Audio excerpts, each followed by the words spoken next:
I sure didn't see a way to financial success. The only savings I had existed in a water cooler bottle because as a person with a disability, getting to the bank was difficult. Using bank machines was even more difficult because we hadn't reached a point where, although the ADA was passed, access was minimal. So I really didn't know what my financial future was going to be. Well, I made a mistake on my taxes one year and got a little further behind that financial 8 ball. And I just accepted the fact that I was going to live in lower middle class for all of my life. And I wasn't going to own anything. I was going to be an apartment renter, and I was going to live moment to moment. I remember a very telling argument with my mother. There was a Starbucks across the street from where I lived, and any of you who know me well know that I don't go anywhere without a coffee cup. Well, I was a regular customer, sometimes 3 or 4 times a day. My mother and I were arguing one day. She said, "You spend hundreds of dollars a month on coffee. Imagine what you could do with that money." And I looked at her and I said, "Not much if I don't want to lose my federal home and community-based services benefit. That has an income cap too." I lived my whole adult life in a fair market apartment where I spent 75% of my income some years on rent and utilities because I didn't want to live in public housing. Not because of any shame or stigma attached to it, but because I didn't want yet another financial review. I had spent my entire childhood deathly afraid of the Social Security envelope that came every year to trigger our annual service review, where my mother would, when I was a child, carry me on her hip to prove I was still disabled and prove we needed the money. Wealth was certainly not in my future, though I did dream of hitting the lottery and bought tickets once in a while. When I heard about the full-time job I eventually got with the Center for Independent Living, I started to learn a little bit more about what I could have. I started to learn there were people that knew how to use work incentives and other things that the Social Security Administration offered. And I learned about something called the PASS program, which, if you haven't heard of that, it's exactly what you should do with that opportunity. It is a tremendous amount of work for a terribly constrained program that never did function efficiently and forced people with disabilities to come up with a goal before they knew, before they saved the money, they had to know what they were saving it for. ABLE gives us a way around that. ABLE gives us a way to be fully functioning citizens who are able to save and prepare for futures. I'm now raising my 8-year-old niece, living in a home full of love and security. And when I had to quit my job 6 months ago, ABLE gave me the cushion to be able to do that. I want other people to realize how powerful this program is, and I want more people to be able to take advantage of it through the Age Adjustment Act and through what I hope we can establish, a program where account holders serve as mentors to people who want to become involved in the process. I want to help Senator Casey make these changes, and I know that all my other fellow witnesses do too. Thank you. Ms. Dare, thanks so much for your testimony and the comprehensive story you told about your own life and how it's been improved You're by welcome. the ABLE Act. So we're grateful. And that's about as good a summation of why we need to not only keep what's in place growing and moving in the right direction, but also to make the changes we have to make to improve it. So thank you. You're welcome. Next, we'll hear from Mr. Vasquez. You may begin your testimony.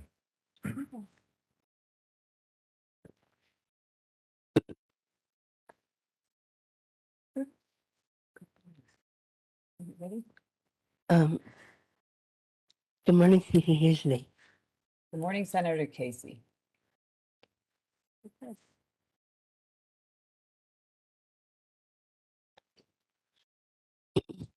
My name is Corte Vasquez. I'm 23 years old. Casey. I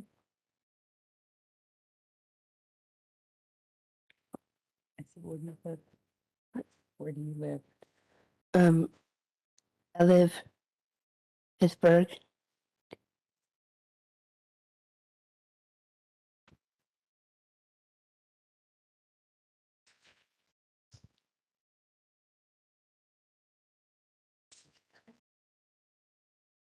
Um, um, I vote, You vote in every election.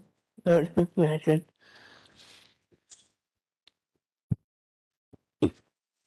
And, I'm um, singer, at the Kane. You're senior at Duquesne University? Yes.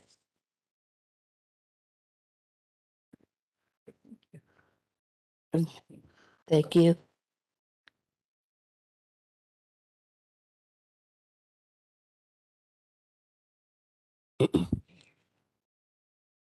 What are you here to talk about? Uh, uh, um, my account, uh, um, my credit card, So you're here to talk about your ABLE account and how you new use it? account. Okay, and why it's important to you, right? Yep.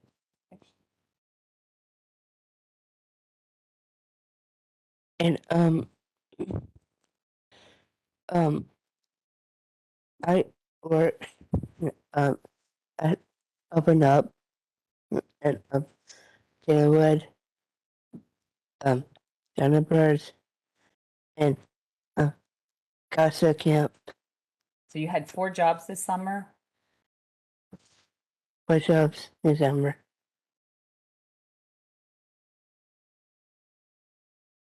Do you love to work? Yes, Say that. yes. Colton loves to work and make money.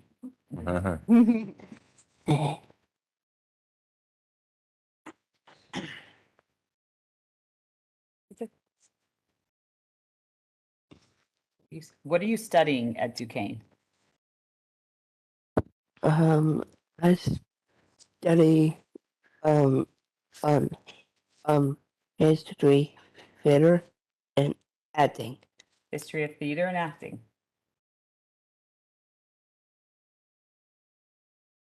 Would you like some help with that one? I travel to different cities to audition for theater jobs. I have to save money to pay for it.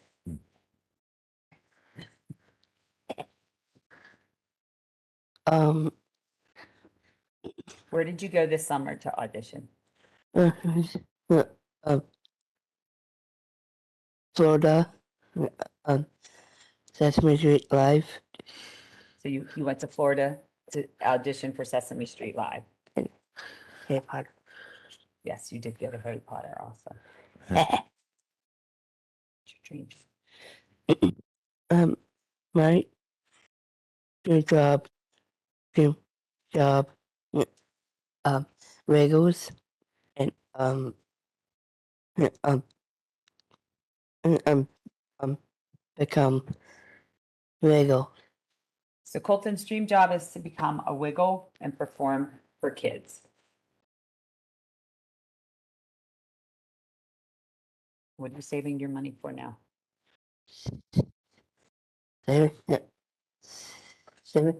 Seven at money at Australia.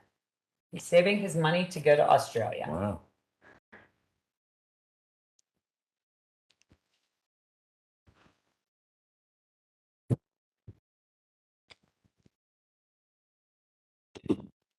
And, I was on days last year. Um, um, Regals inside my ukulele. And, um, um, uh, Colton had the opportunity to perform with the Wiggles when they were in Pittsburgh. Mhm.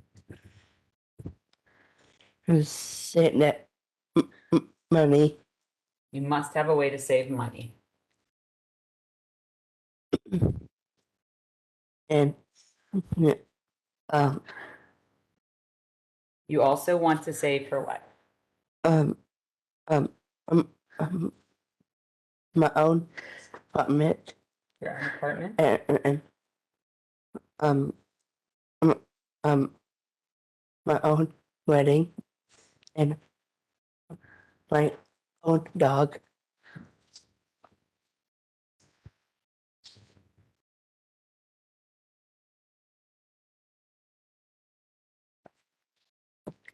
You want some help with this one? Okay. All of these things cost money. I have to be able to save money to do this. Without an ABLE account, I'm only allowed to save $2,000. That is not enough to buy a house or a condo. You want that one too? Okay.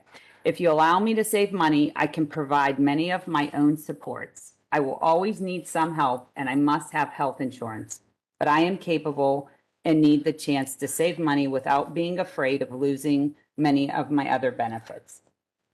Thank you. What? Those are later. Well, Colton, thanks so much for your testimony and for sharing part of your life story with us. Thank you. We're grateful. Thank you. And you even have a game plan for your career. So that's, I think, more than I did at your age. So you're ahead of where I was at your age. So thanks for sharing that. And your mom Candy's here. I should have introduced you earlier to be with Colton and as his communication supporter. So next, our third witness is Ms. Bach. Thank you for being with us today and look forward to your testimony. Thank you for having me today. Sure. My name is Carrie Bach, and I am living with quadriplegia as a result of a spinal cord injury from an accident that occurred on November 3rd, 2019.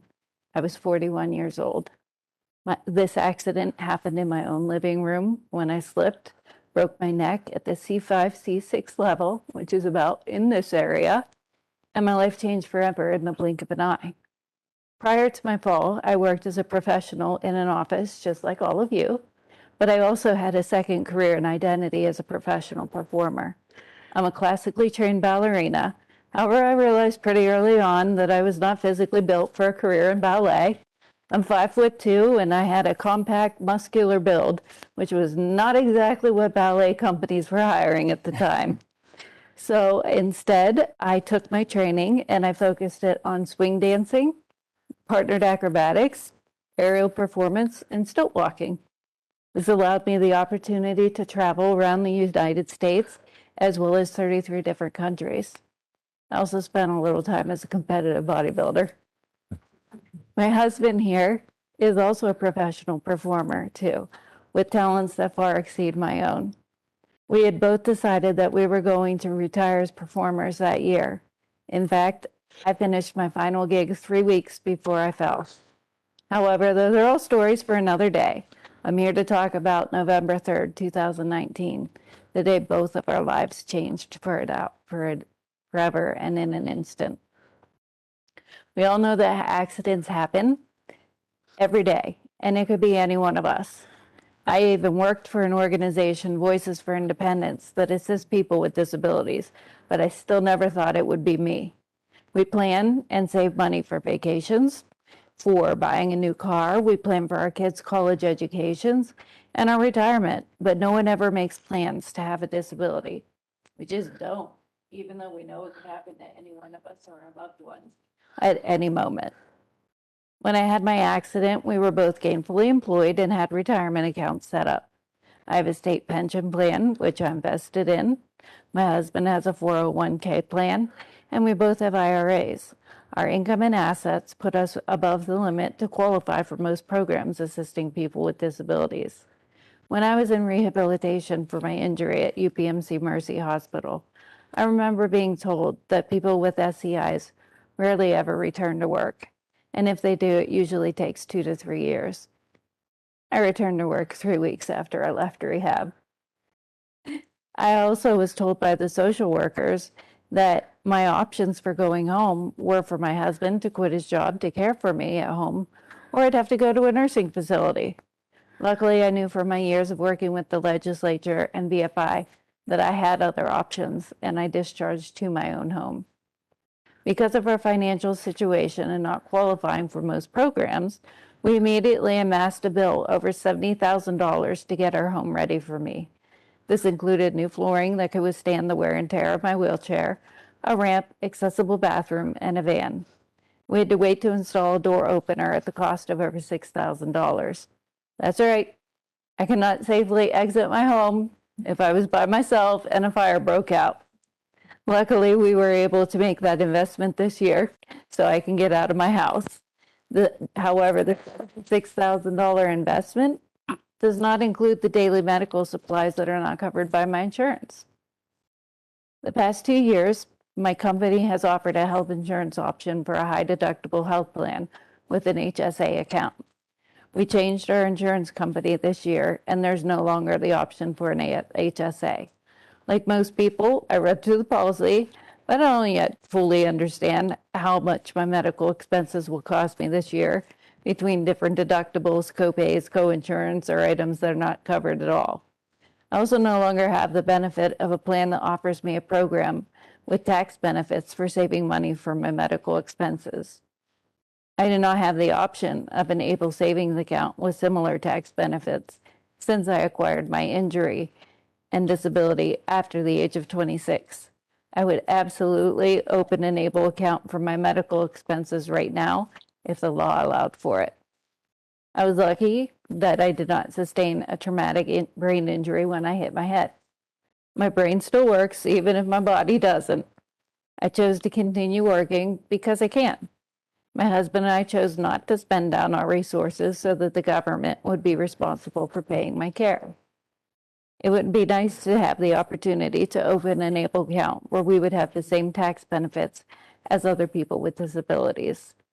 Therefore, I urge Congress to pass the Able Age Adjustment Act that would change the age requirement to 46 instead of 26 years old for onset of a disability.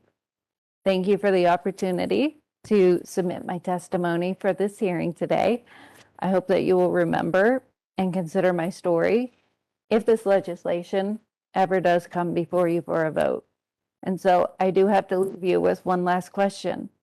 Have you made your plans for having a disability? Because today this is my story, but tomorrow it could just as easily be yours. Thank you very much. Carrie, thanks so much for sharing that.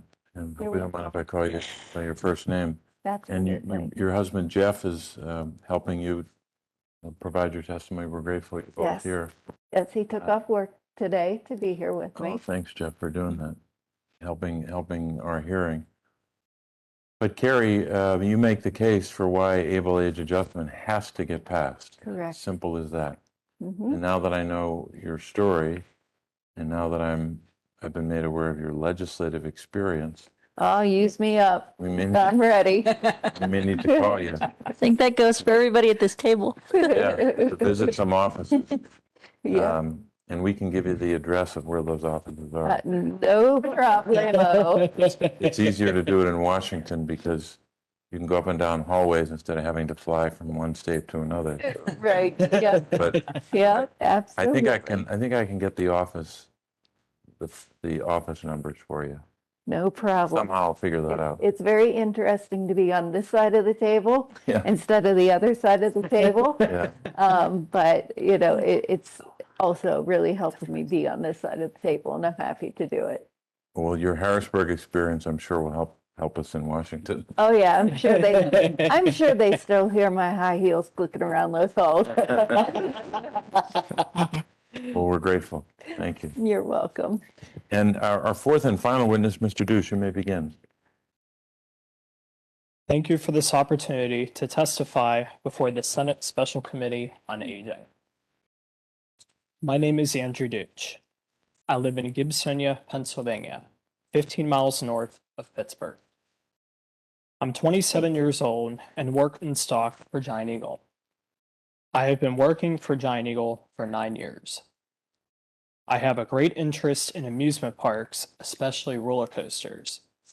I am a coin collector and I enjoy the outdoors. I have lived in the Pittsburgh area for my entire life. Also, I was diagnosed with autism spectrum disorder at the age of 3. I received special education services in school and participated in the marching band in high school. Go Talbots. In 2013, I graduated from Hampton Township School District. I went on to attend Project Search at UPMC Passavant Hospital, where I trained in the linen, pharmacy, and emergency room departments. While I was still in high school, my family and I attended the PA Department of Education's Transition Conference in Hershey, where I learned about PA Able.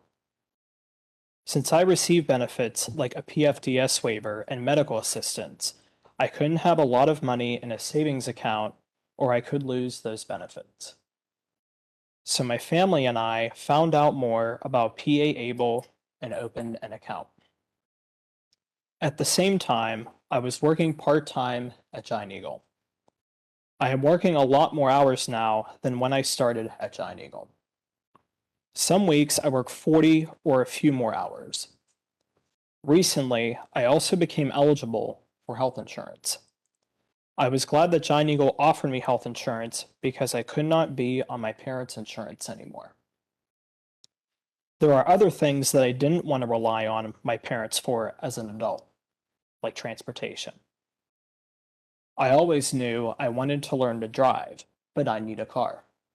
So I decided that I would put away money to help buy a car for myself. I used my PA Able account to save money. It's pretty easy to use. When I was still in school and at Project Search, I would use paratransit. It was okay, but there are some challenges to using paratransit. I had to call ahead. Sometimes they were late or too early.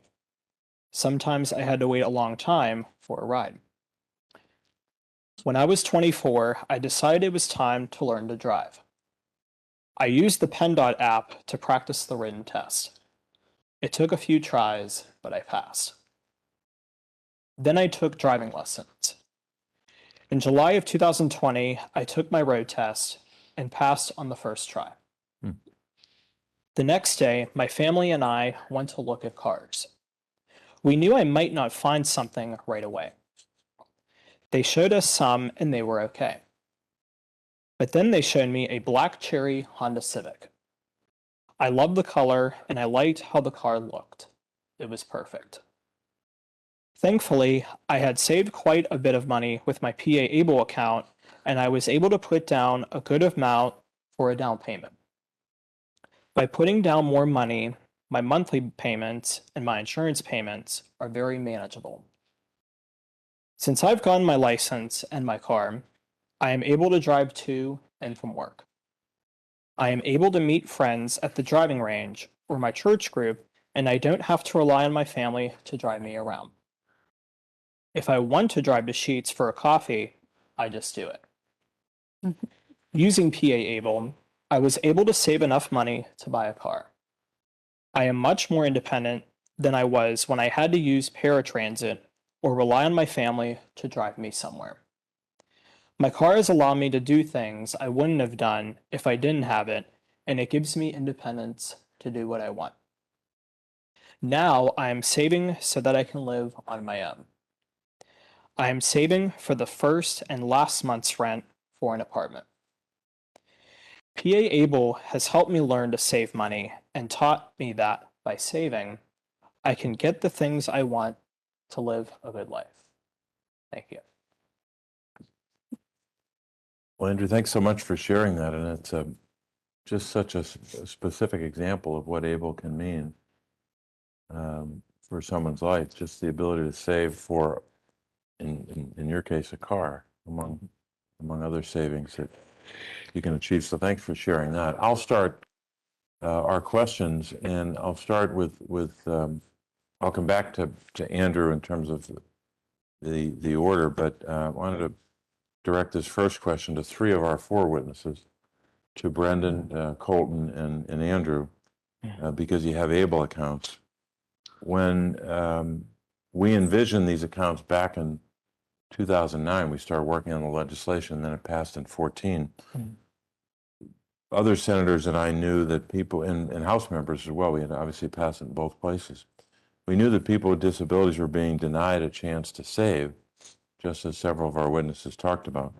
We knew that the asset limits for supplemental security income, SSI, and for Medicaid and other federal assistance programs put arbitrary limits on a person's ability to save and therefore limited their future. The asset limits for these federal disability programs are essentially keeping people either close to or living within the poverty rate. Since ABLE accounts have been available, these Americans have been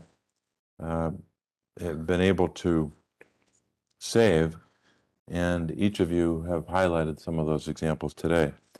So I guess I'm going to start with Brenda, and then maybe Colton, and then Andrew. What's the best thing about having an ABLE account? The best thing for me about having an ABLE account is that now that I'm not working, it gives me a little bit of financial security and a place to fall back on.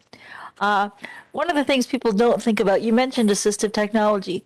I have a lifting system in my home that helps me get out of bed every morning. It costs me about $3,000 a year to maintain that. I can apply to the Office of Vocational Rehab to manage those expenses and pay for them, but that takes months. And sometimes I don't have months if the battery decides to die and I all of a sudden need $1,000 for battery and maintenance. ABLE gives me that cushion. So it's one less thing I have to worry about, because when those emergencies come up or when the brakes went out on my van, I could just write the check, just like anybody else does. It's not scrambling around to see what support source can I get to the fastest. So it's a real stress relief. Brenda, thanks. Colton, how about you? Just in terms of if you could point to one thing, what's the best thing about an ABLE account? What's the best thing about having your own? Account. But what do you like the most about it? Running. You like to save money, but you also like to whip out your debit card. You like the access to Yeah. for dating, right? Debit card for you. That's good. They're great. That was awesome. That's Yep. exactly what you use at the most for. Thanks, Colton. You're welcome. Andrew, how about you? I think I might know your answer. It might rhyme with car.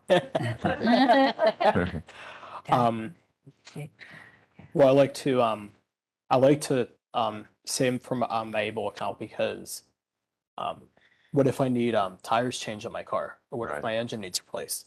Yeah. I could use some of that money for it, and I also have I have some money in my drawer actually Uh-huh. where I live. I can probably use some of that to use for if I want to change my tires, if my engine needs replaced, Mm-hmm. or if something were to happen to my car. I could definitely use it for things like that. Yeah. And Carrie, for you, if you had an ABLE account, what would be the best use of it for you? The best. Well, for me, I would most likely use mine kind of as an in and out to pay my bills, but yet still get the tax benefit of placing the money in the account. Mm-hmm. As a full-time employee. Those are the types of things that Yep. help us plan for our future. Mm-hmm. But, you know, as I said in my testimony, $76,000 right out the door just to come home. Yeah. You know, those are the types of things that people can't afford to do. That was really a struggle for us. That was part of my motivation for getting back to work after just 3 weeks. Right. They said, I got a bill to pay off. We got to get going. And of course, you know, I was just sitting around. Yeah. So I felt idle. Work is very important to me. But that's probably how I would use mine, is more of an in and out for medical expenses as they come up. Mm-hmm. Well, and I wanted to stay with you for a question that as I mentioned earlier, we believe that if we can pass able age adjustment, as you've been advocating for, that about 6.2 million Americans would become eligible. And after you had shared your story about your injury, I guess at that time you were how old? I was 41. 41. I'll Yeah. never forget. Yeah. Well, and we know that there are a lot of Americans in that category. Absolutely. People who have those injuries. Mhm. I'm told that it's 18,000 spinal cord injuries each year, and most of those 18,000 are older than the age of 26. Mhm. So I guess you may have already answered this question by way of your testimony, but when you consider just those Americans, what's the best case for the ABLE Act for those Americans? How do we get them Yeah. to sign up? Well, Brenda actually touched on this in her testimony, the fear. Yep. There's a general fear Yep. of losing other benefits that Yep. you can't take that chance, because for me, if I didn't have personal assistance services, I would not be able to get out of my bed. Mhm. I can't do that on my own. I have to have somebody else there with me. So to lose a service like that, now again, I'm able to have that through a different program in PA, in Pennsylvania, called the Act 150 program. Mhm. And that is unique to Pennsylvania, and allows people who are working or have a slightly higher income to have PAS benefits where you pay on a sliding scale based Mhm. on your income. But to lose those benefits at the risk of this new account where I'm told that I can save something, but what if in the end it doesn't work and I lose everything? That's the reality, I think, of what we are going to be dealing with. Mhm. And so I think that one of the best ways to do that is word of mouth Mhm. of people who are actively using this account, doing something for example, I work for Center for Independent Living. Mhm. If I was able to open one, I'm going and I'm talking to my coworkers about how to do it, getting them to open them, because they are the ones that are working with other people with disabilities every day Mhm. and can encourage them and let them know that it is exactly as it seems. You're not going to lose your benefits over making this investment. As big or as small as it may be, get it started. Mhm. But I think we need to do it by example. Yep.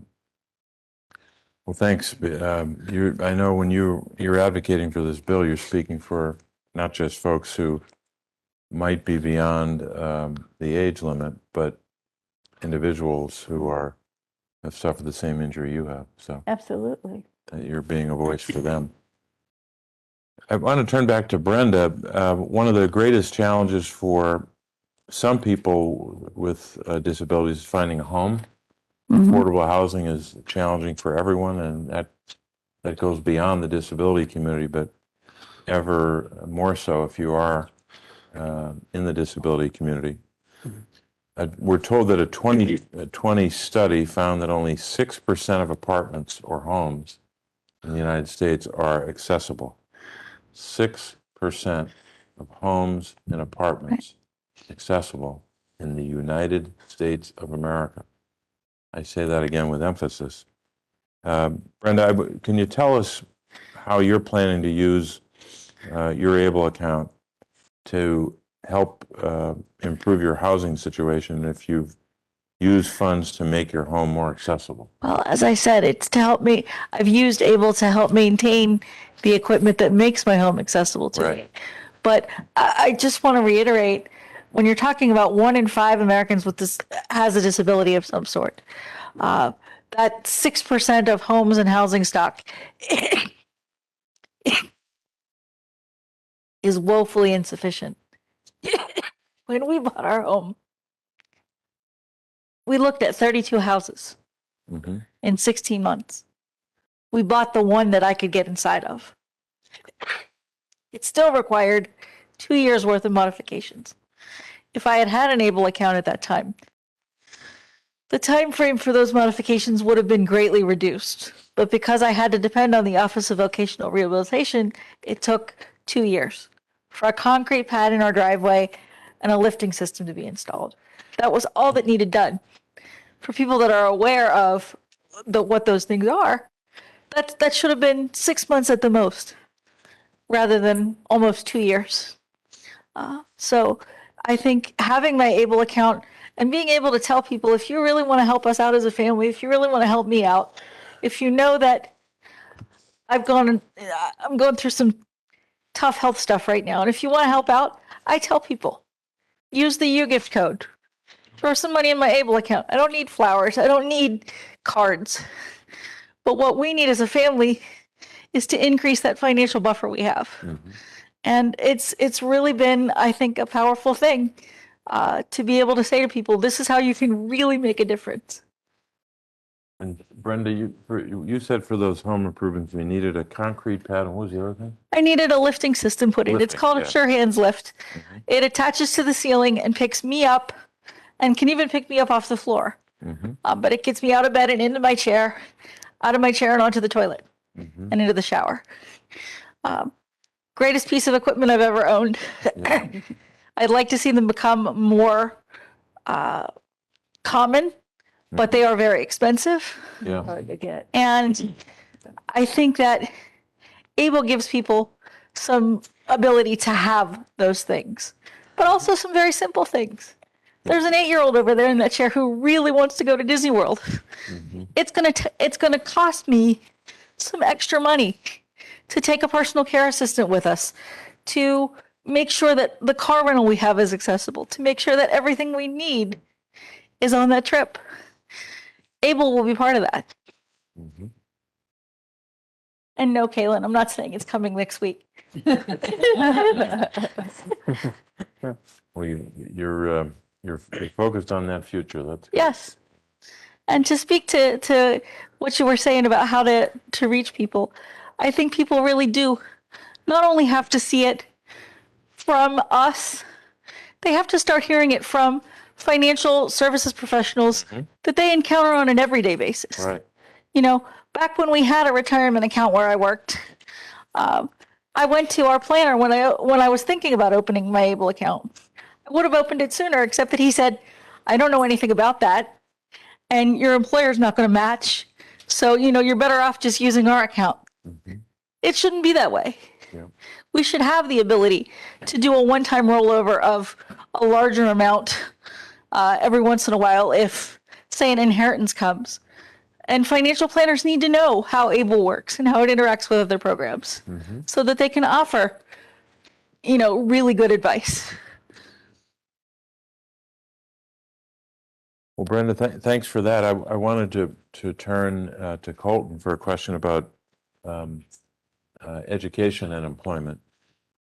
We know that, as I made reference to earlier, the unemployment rate for people with disabilities is less than half for that of people without disabilities. We're grateful today that our witnesses here today are working, and that some of you hold multiple jobs. That's not easy. Colton, I know you've been using some of your ABLE funds to be able to prepare for and interview for jobs. Can you tell us how you've used ABLE savings to prepare for job interviews, and tell us about some of those interviews, if you don't mind?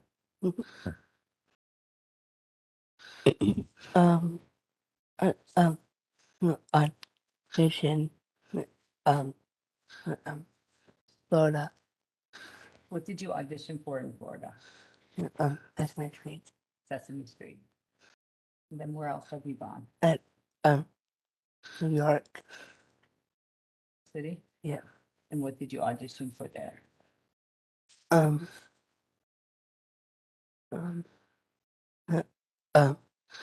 movie, For the Netflix show Orange is the New Black? yeah. Wow. And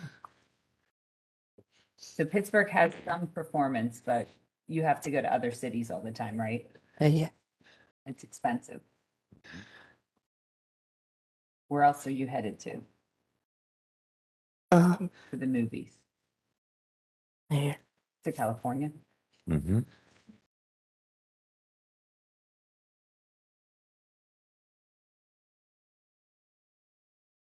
Colton's exhausted because of work.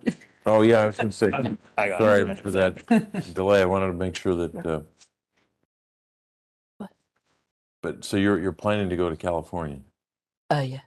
and you've been to New York and Florida. You got a busy schedule for a college senior. But that's the reality for folks who are pursuing their career goals, their dreams. Yeah. Sometimes you have to travel, and traveling costs money, and Colton is able to use those funds to prepare for and take advantage of those opportunities to audition. That's in essence, we all at some point in our lives are auditioning. A job interview is an audition of any kind. So we're grateful that he's willing to share that story with us. And Colton, all I can say is I don't think you're going to need luck, but I wish you luck when you go to California too. I just hope you come back to Pittsburgh at some point. We don't mind if you leave Pennsylvania for a while. We hope you come back. I wanted to turn next to a kind of a question for a number of our witnesses, for Brenda, Andrew, and Colton again, and then I'll and then I think we'll at that point probably wrap up. But as I mentioned in my opening statement, there are about 120,000 able account owners across the country that have now saved $1 billion. I'm not sure I said that, but I know I said it out in an interview walking in the door. But to have $1 billion in assets saved across the country is a significant advancement for the nation. But we want to get that number up, and we want to get the account holder number way up. So we know that those who have those accounts have a measure of financial security they wouldn't have otherwise. And we know that for some, they might be aware of ABLE, they might be aware of the opportunity, but we still hear stories about people being hesitant, reluctant, whatever the word is, to open an ABLE account. Some say that opening an account is difficult, and some are scared that their benefits will be affected. That fear that Brenda and others have spoken to still persists, even though we have an avenue or a pathway that wasn't available before under the tax law.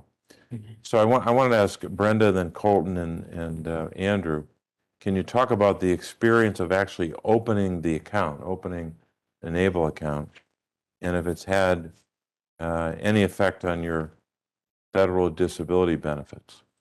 Maybe Brenda, we'll start with you. Well, for me, it was very easy. Now, I'd had the advantage of I helped consumers open their accounts from the time the program launched. But I opened my account at 3 a.m. Couldn't sleep. I took out my iPad. I knew that a bit of a windfall was coming my way thanks to a very generous bonus from my employer. And I just went ahead and opened the account online. One of the things I think would have been less intimidating to me would have been if I could have opened an account with a bank that I was already familiar with.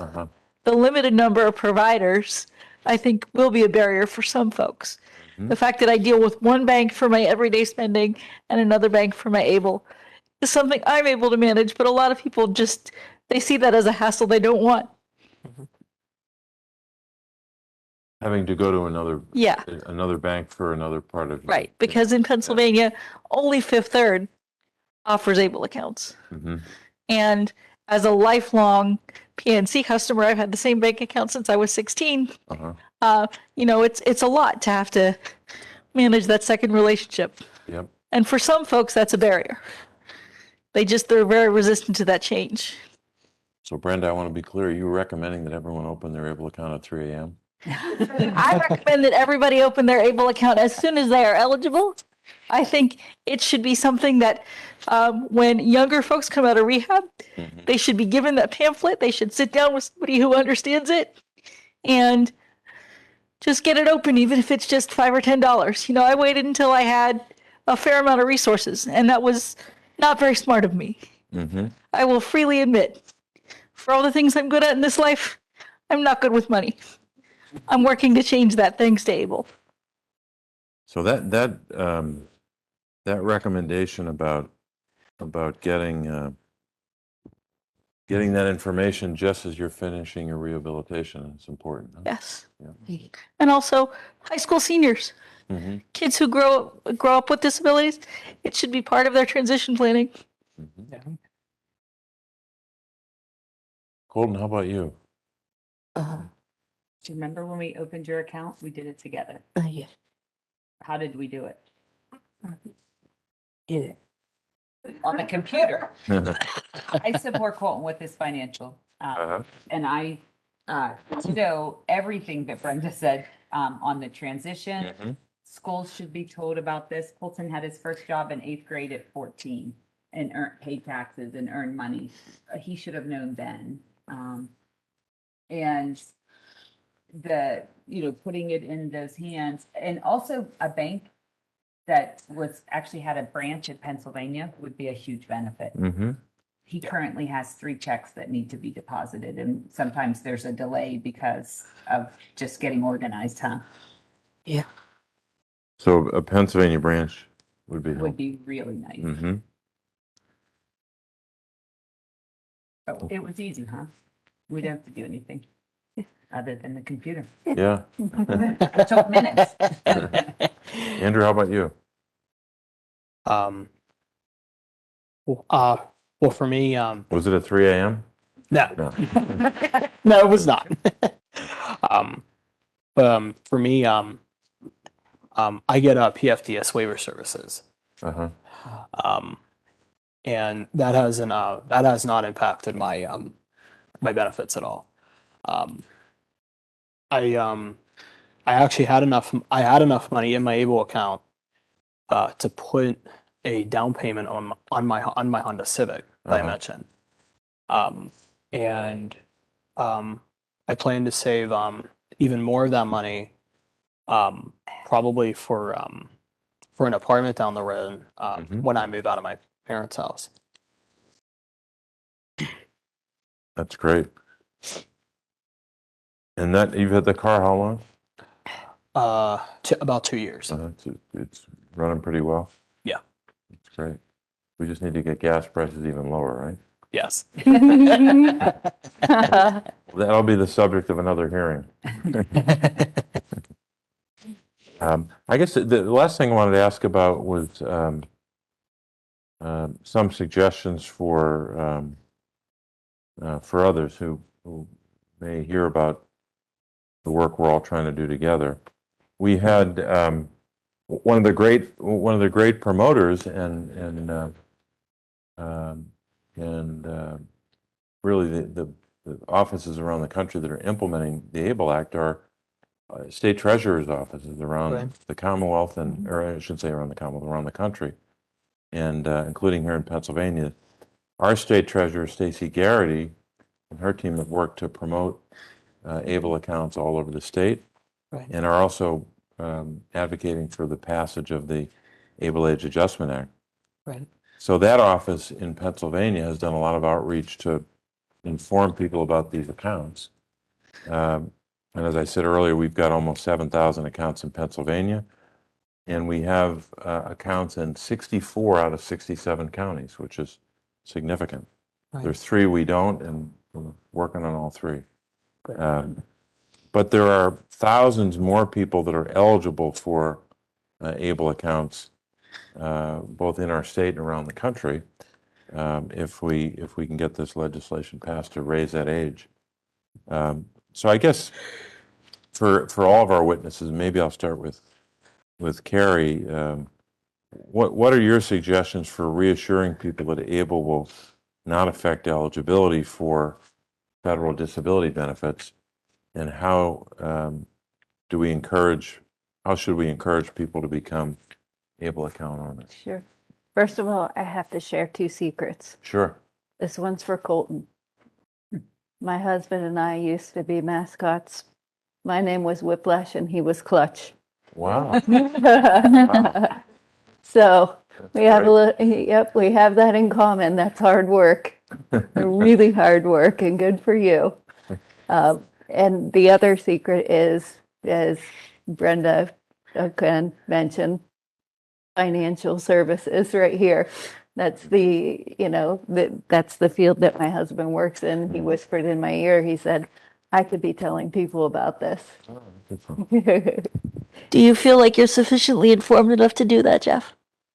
I I absolutely do. A branch manager and a mortgage lender, and I often run into people that say, I want to buy a house, but I'm not allowed to have money. And an obstacle to buy a house is you have to have a down payment and pay closing costs. So either a program that allows for no down payment, which is not likely, but something that will allow people to grow an asset to be able to spend for that. Because otherwise, they're victims of whatever the landlord decides to raise the rent to. Right, right. And they're also stashing money. Mm-hmm. You know, it's not safe to do that, but they're stashing money, some in safes and some they're taking it old school in boxes and burying it. You heard about my water cooler bottle during my testimony, and that's where all my savings was for a very long time. I heard nothing about that water bottle.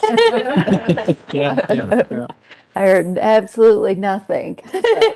But yeah, this program would help, as Jeff said, for those individuals to not be collecting it in a box Yeah. buried in the ground, which doesn't help them in securing a mortgage. Mhm. You have to have that money in the bank. And as soon as they put it in the bank, it triggers that review that's going to knock them off of their benefits. Yeah. And I just have to add one comment to your testimony, Carrie, and that is that even Act 150 has an asset limit. So I know that you play a shell game in making sure things get moved around properly. But having an ABLE account would remove that stress from you as well. Absolutely. And I have a good SC, service coordinator, Uh-huh. that, helps me navigate that program. Mm-hmm. Anybody else? Colton, did you want to add anything or not? What would you tell them? Let's do it. Just do it. Just do it. Never looked back, and it Yeah. has not affected any benefits ever. Maybe we could add, just do it at any time of the day, right? Yes. Well, let me, unless, Andrew, you have anything you want to say? Like that you mentioned about the how the Senate and I think the passage of this act will expand eligibility for Pennsylvanians because there's a lot of them that are like in their 30s and 40s Yeah. that don't have ABLE at all. I think that I'm gonna say I think this I think the passage of this act will expand that and expand the 3 counties that we don't have. We may have to put you on the road. You've got a car. Yeah. Those 3 counties from here are a pretty good ride, but I think you could make it. Well, thanks very much. I might just want to read for the record a closing statement, but I want to start with gratitude. I can't thank our witnesses enough, and those who are working with our witnesses for today and getting here and taking the time to do this, because I could give 150,000 speeches, but that won't have the same impact as your testimony. And I'm not saying that to convey some kind of humility. It's actually the truth. The best way for us to tell the story of why it's important to pass the bill is to have you tell your story. Right. And nothing is more compelling to a fellow human being than hearing another human being tell their story. All the charts and data are not nearly as persuasive and as important and meaningful as the testimony that you're providing today. So I know that you're doing this because you care about these issues, but I want you to know that you're helping your country by making the case for able age adjustment. So Right. we're grateful for that. And speaking of our country, in a country as prosperous as the United States of America, no one with a disability should be forced to live in poverty to provide essential benefits. No one should be forced to live in poverty. As our witnesses told us, people with disabilities are often, as Brenda said, taught to fear building wealth. No American should be taught to fear building wealth and providing savings for themselves and for their families. And thanks to ABLE accounts, that no longer is the case for millions of Americans. But we have more work to do to improve the ABLE program. So I want to thank Brenda and Carrie and Colton and Andrew for sharing their stories about what an ABLE account can help them accomplish in their lives, whether it's saving for a rainy day, paying for healthcare expenses, buying a house, buying a car, even traveling halfway across the country to Colton audition for the job of your dreams. These goals can all be supported by ABLE savings accounts. In addition to the testimony of our witnesses today, we had a number of Pennsylvanians write to us about their ABLE accounts, their own personal experience, their own testimony. I want to submit for the record 9 additional, I'm holding them up now, 9 additional statements from Pennsylvanians highlighting how they're using their ABLE accounts for everyday needs to meet their long-term goals. So we'll make these part of the record, as we say, without objection. People with disabilities have goals, they have dreams, they have ambitions, just like every other American. And we want to make sure that we provide every tool necessary, every tool, every support that we can to allow them to fulfill those dreams and to achieve those ambitions. Everyone deserves the opportunity to work and to be able to save for emergencies and future goals. ABLE gives that opportunity to 8 million people with disabilities. The Able Age Adjustment Act, the Senate bill I mentioned, Senate Bill 331, will expand that opportunity to another 6.2 million Americans, including, as I said, more than 1 million veterans. So I want to thank all the witnesses for contributing their time, and as I mentioned earlier, sharing their experiences, telling us their stories to help us pass the bill. The hearing record will remain open until Thursday, August 24th for additional statements for the record. So I want to thank you all for participating, and that will conclude today's hearing.